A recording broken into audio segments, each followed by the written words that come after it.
I'm the vice president of the College Democrats of Washington, but I love having debates with and learning from folks with whom I disagree.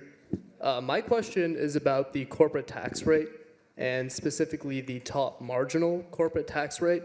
Why do you believe that increasing the top marginal corporate tax rate would stifle innovation and harm our economy?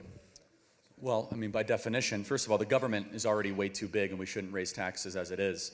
I mean, we have a $6 trillion federal budget right now. But it depends on what you mean by a corporation. Do you mean Apple or do you mean your local laundromat? Well, the top marginal corporate tax rate, so let's just say for large cap companies over $10 billion. Fair enough, yeah.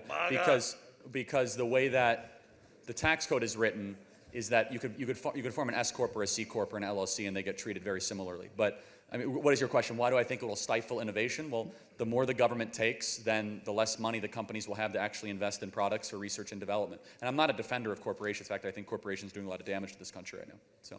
Yeah, but I would personally advocate for increasing it perhaps to double what it is right now at 21%.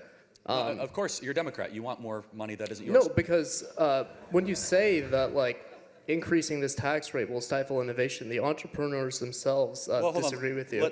Bill Gates himself called this idea quote-unquote nonsense. Yeah, it's easy for Bill Gates. He's worth $120 billion, so he can, jet around the world complaining about climate change and trying to get people to take vaccines they don't need. It doesn't affect him, right? Microsoft is worth $3 trillion. They're too big to fail. This is very simple. All taxes ultimately do this. They forcibly take money away from an efficient part of our country and they transfer it to an inefficient, bloated, corrupt part of our country. The government, it's that simple.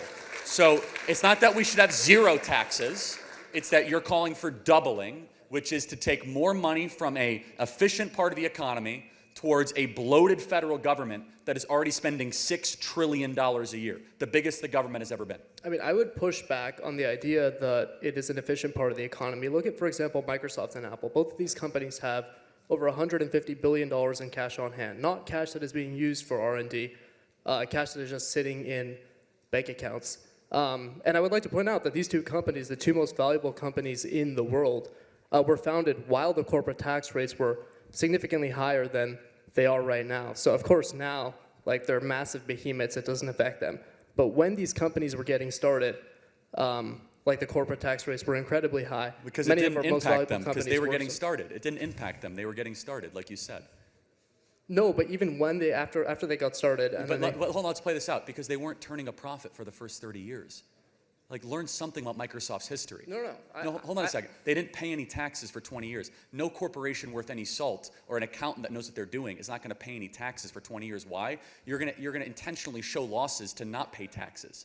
Taxes, by definition, are only going to be on profits. So Apple and Microsoft, being very nifty, they said, we're just going to keep on showing deficits and showing losses, therefore evading all corporate taxes for 20 years. And where do they get their money? By boosting the stock price, by going through an IPO, an initial public offering, and then eventually going on the public market and boosting their valuation by showing losses, but their valuation is actually much greater than the quote-unquote profit. Does that make sense? The profit margin. So the argument doesn't hit. No, but when you look at the profit margins, Microsoft was an incredibly profitable company even within 15 years. They are now, obviously. No. Even at the beginning, software is the biggest money printer in the history of the world. They weren't profitable. That's the point, is that they spent more than they brought in. They had good revenue.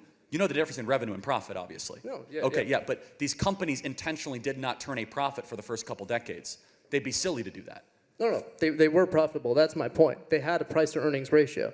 Microsoft in the 80s and the 90s was a profitable company. No, I understand, but the point being is that these startup companies, I'd have to go all the way back into the business literature of every single year, they intentionally, just using as an example, their stock as leverage to not actually post earnings. So if you want to tax revenue, that's a separate issue, right?